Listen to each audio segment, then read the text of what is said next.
guys, welcome back to my channel A2 Tips and Tricks. In the video நம்ம என்ன பார்க்கறோம்னா income from profession sums தான் பார்க்கறோம். Illustration sums sum number 17. First one வந்துட்டு நம்ம legal profession பார்க்கலாம். Okay, Kumar, a lawyer by profession, keeps his cash book as per the cash system of accounting. The following is the summary of his cash book for the year ended 31st March 2024. So receipts கொடுத்துருவாங்க, payments கொடுத்துருவாங்க, additional informations கொடுத்துருவாங்க. So நம்ம வந்துட்டு profession income கண்டுபிடிக்கிறதுனால எந்தெந்த இன்கம்லாம் profession ரிலேட்டடாக இருக்கோ அது மட்டும்தான் நம்ம எடுத்துப்போம். Personal income, income from house property, இந்த மாதிரி அவங்களோட பர்சனல் இன்கம்ஸ் தான் நம்ம இக்னோர் பண்ணிவிடுவோம். ஸோ எதெல்லாம் வந்துட்டு ப்ரொஃபஷன் ரிலேட்டடாக இருக்கோ அது மட்டும்தான் நம்ம எடுத்துப்போம். ஸோ நம்மளோட ஃபார்மேட் எப்படின்னா, ஃபஸ்ட்டு ரிசிப்ட்ஸ், அதாவது ரிசிப்ட்ஸ் காலம் இருக்கிறதுல எழுதிட்டு மைனஸ் பேமெண்ட்ஸ். ஓகே, ரிசிப்ட்ஸ் மேலே பேமெண்ட்ஸ் எக்ஸ்பென்சஸ் வந்துட்டு கீழே வரும். ரெண்டுத்தையும் மைனஸ் பண்ணால் நம்மளுக்கு வந்துட்டு இன்கம் ஃப்ரம் ப்ரொஃபஷன். ஓகே, இது ரொம்ப ஈஸி சம். உங்களுக்கு பார்க்க தான் கஷ்டமாக இருக்கும், நீங்கள் புரிஞ்சிட்டிங்கன்னா very very simple sum. Okay, so நீங்கள் எந்த இது கண்டுபிடிக்கினாலும் computations of income from profession of mister Kumar for the assessment year 2024 to 2025. So உங்களுக்கு இந்த மாதிரி வந்துட்டு எந்த சம்முமே தெரியல, லாஸ்ட் மினிட்ல நீங்கள் படிக்கிறீங்கன்னா எல்லா சம்மோட பேசிக் ஃபார்மேட்ஸ் எப்படின்னு கண்டுபிடிச்சிக்கோங்க. பார்த்துட்டிங்கன்னா இப்போ நீங்கள் எக்ஸாம் அப்போ உங்களுக்கு இந்த சம்மே தெரியலனா கூட நீங்கள் இந்த மாதிரி டேப்லெட் காலம் போட்டு இந்த மாதிரி computation of income from profession of mister Kumar for the assessment year 2024 to 2025 rupees particulars receipts மேலே எக்ஸ்பென்சஸ் மைனஸ் பண்ணி நம்மளுக்கு இன்கம் ஃப்ரம் ப்ரொஃபஷன் எழுதுனீங்கன்னா உங்களுக்கு ஸ்டெப் மார்க் ஆச்சு மேக்ஸிமம் மார்க்ஸ் போடுவாங்க. ஸோ நீங்கள் பாஸ் ஆகிறதுக்கு இந்த மாதிரி ஸ்டெப் மார்க்ஸே உங்களுக்கு வந்துட்டு யூஸ்ஃபுல்லாக இருக்கும். ஓகே, ஸோ நம்மளோட ரிசிப்ட்ஸ் பேமெண்ட்ஸ், இந்த ரிசிப்ட்ஸில் நம்மளுக்கு இந்த மாதிரி ப்ரொஃபஷன் இன்கம் ஃப்ரம் ப்ரொஃபஷன் சம்ஸில் வந்துட்டு பேலன்ஸ் அமௌண்ட் எடுத்துக்கவே மாட்டோம். ஸோ ஓப்பனிங் பேலன்ஸும் எடுத்துக்க மாட்டோம், க்ளோசிங் பேலன்ஸும் எடுத்துக்க மாட்டோம். ஓகேவா? ஸோ இப்போ ரிசிப்ட்ஸ் காலம்ஸில் எந்தெந்த இன்கம்லாம் நம்ம எடுத்துக்கலாம் அப்படின்னு பார்க்கலாம். ஃபீஸ் எடுத்துக்கலாம். ஏன்னா வந்துட்டு இவங்க வந்துட்டு ஒரு லாயர், சரியா? இப்போ லாயருக்கு நீங்கள் ஃபீஸ் வாங்குறீங்கன்னா அது வந்துட்டு பிஸ்னஸ் ரிலேட்டடாக, அந்த ப்ரொஃபஷன் ரிலேட்டடாக இருக்குது. ஸோ இந்த ஃபீஸ் நம்ம எடுத்துப்போம். ரெமுனரேஷன் அஸ் எக்ஸாமினர், ஸோ இதுவும் நம்ம எடுத்துப்போம். இது வந்துட்டு ப்ரொஃபஷன் ரிலேட்டடாக இருக்குது. ஸோ ஃபீஸும் எடுத்துப்போம். ரெமுனரேஷன் அஸ் எக்ஸாமினர், இந்த இதுவுமே நம்ம எடுத்துப்போம். இன்ட்ரெஸ்ட் ஆன் பேங்க் டெபாசிட்ஸ், இது நம்ம எடுத்துக்க மாட்டோம். பிகாஸ் அஸ் அ லாயராக அவர் தனியாக பேங்க்கில் டெபாசிட் ஓப்பன் பண்ணுறாரு. இது வந்துட்டு ப்ரொஃபஷனல் இன்கமாக எடுத்துக்க நம்ம மாட்டோம். So interest on bank deposits வராது. Rent from house property incomes தான் நம்ம ப்ரொஃபஷன் இன்கமில் இன்வால்வ் பண்ண மாட்டோம். ஸோ இந்த அமௌண்ட்டும் நம்ம எடுத்துக்க மாட்டோம். டிவைடன்ஸும் நம்ம எடுத்துக்க மாட்டோம். ஓகேவா? ஓப்பனிங் அண்ட் க்ளோசிங் பேலன்ஸ் நம்ம எடுத்துக்கவே மாட்டோம். ஃபீஸ் எடுத்துப்போம். ஏன்னா நீங்கள் லாயராக இருக்கீங்க, நீங்கள் வாங்குகிற ஃபீஸ் வந்துட்டு அந்த ப்ரொஃபஷன்லேருந்து வருது. So fees எடுத்துப்பீங்க.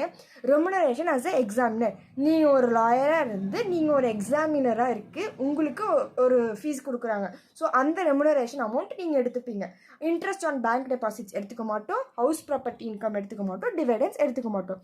ஸோ ரிசிப்ட்ஸில் ஃபீஸும் ரெமுனரேஷன் மட்டும் தான் எடுத்துப்போம். பேமெண்ட்ஸில் பார்த்தீங்கன்னா இந்த பேமெண்ட்ஸில் வந்துட்டு எந்தெந்தெல்லாம் ப்ரொஃபஷனாக இருக்கோ அது மட்டும் தான் நம்ம எடுத்துப்போம். ரெண்ட் ஆஃப் சேம்பர்னால் ஒரு ரூம் அப்படின்னு அர்த்தம். ஸோ ஒரு லாயராக இருக்கிறப்போ அந்த ஆஃபீஸில் இருக்க அந்த ரூமுக்கு நீங்கள் பே பண்ணுற ரெண்ட்.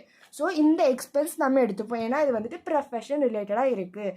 கார் எக்ஸ்பென்சஸ் எடுத்துப்போம். ஓகே, ஹவுஸ் ஹோல்ட் எக்ஸ்பென்சஸ் நம்ம எடுத்துக்க மாட்டோம். Local taxes for the house, so ஹவுஸுக்குள்ள எக்ஸ்பென்ஸ் நம்ம எடுத்துக்க மாட்டோம். ரிப்பேர்ஸ் ஆஃப் தி ஹவுஸ் எடுத்துக்க மாட்டோம். LIC premium for self house எதுவுமே நம்ம எடுத்துக்க மாட்டோம். Only income related to profession மட்டும்தான் நம்ம எடுத்துப்போம். Okay, cost of books for profession, so இந்த புக் வந்துட்டு ப்ரொஃபஷன் பர்பஸ்க்கு தான் யூஸ் பண்ணியிருக்காங்க. ஸோ இந்த எக்ஸ்பென்சஸ் அமௌண்ட் நம்ம எடுத்துப்போம். மெடிக்கல் ட்ரீட்மெண்ட் ஆஃப் செல்ஃபுக்குள்ளது நம்ம எடுத்துக்க மாட்டோம். ஸோ இதில் rent of chamber, car expenses, அப்புறம் cost of book for profession, இந்த 3 தான் எடுத்துப்போம். ஓகே, அடிஷ்னல் இன்ஃபர்மேஷன்ஸ் இப்போ நம்ம பார்க்கலாம்.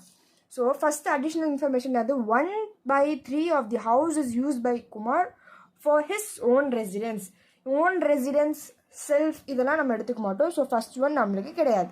செகண்ட் ஒன் என்னது, குமார் இஸ் இன்ஷூர்ட் ஃபார் ₹40,000, அவருக்காக அவர் இன்சூரன்ஸ் பண்ணிக்கிறாரு. ஸோ அது செல்ஃப் ரிலேட்டடாக தான் வரும். இதுவும் நம்ம எடுத்துக்க மாட்டோம். Kumar has to get a medical treatment for an eye alignment caused by intensive study of law books, இதுக்கு நம்மளுக்கு எந்த வேல்யூமே இல்லை. ஸோ இது நம்ம கன்சிடர் பண்ண மாட்டோம்.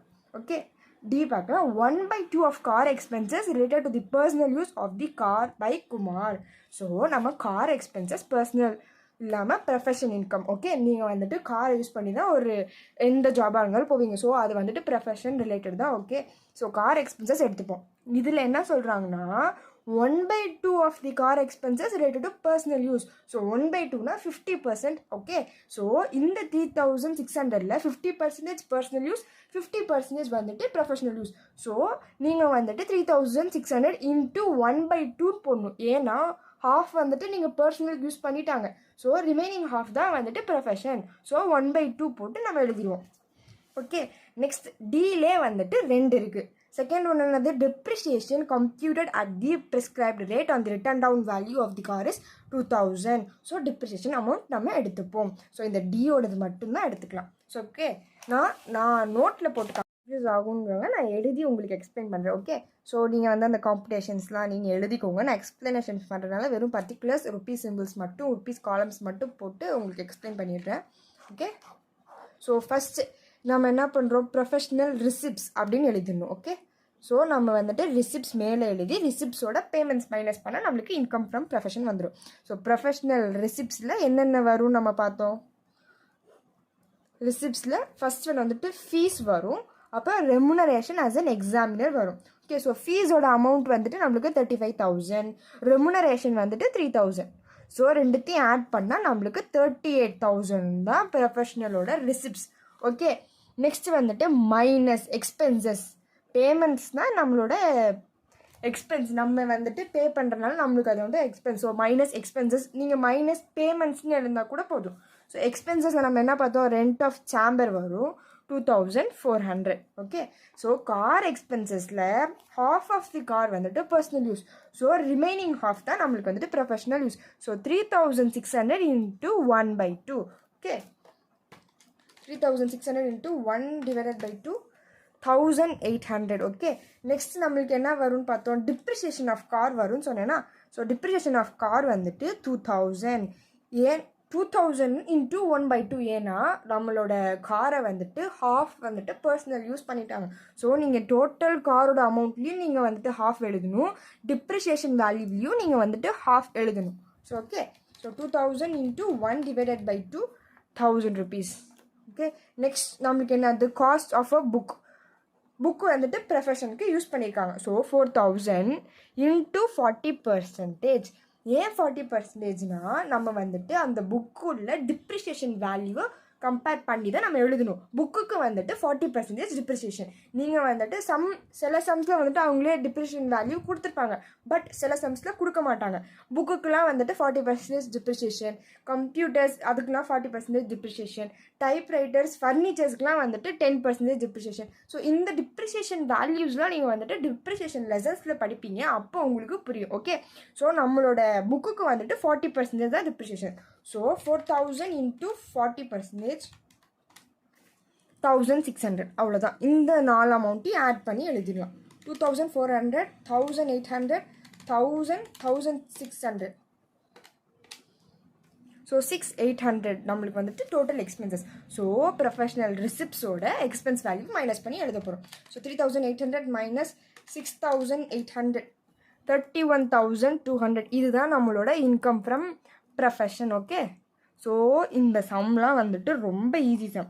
நீங்கள் எதெல்லாம் வந்துட்டு ப்ரொஃபஷனல் இன்கம்னு கண்டுபிடிச்சிட்டு என்னென்ன வேல்யூஸ்லாம் இதில் வரும் எழுதிட்டு 2 வேல்யூ மைனஸ் பண்ணால் நம்மளுக்கு இன்கம் ஃப்ரம் ப்ரொஃபஷன் சம்ஸ் வந்துடும்.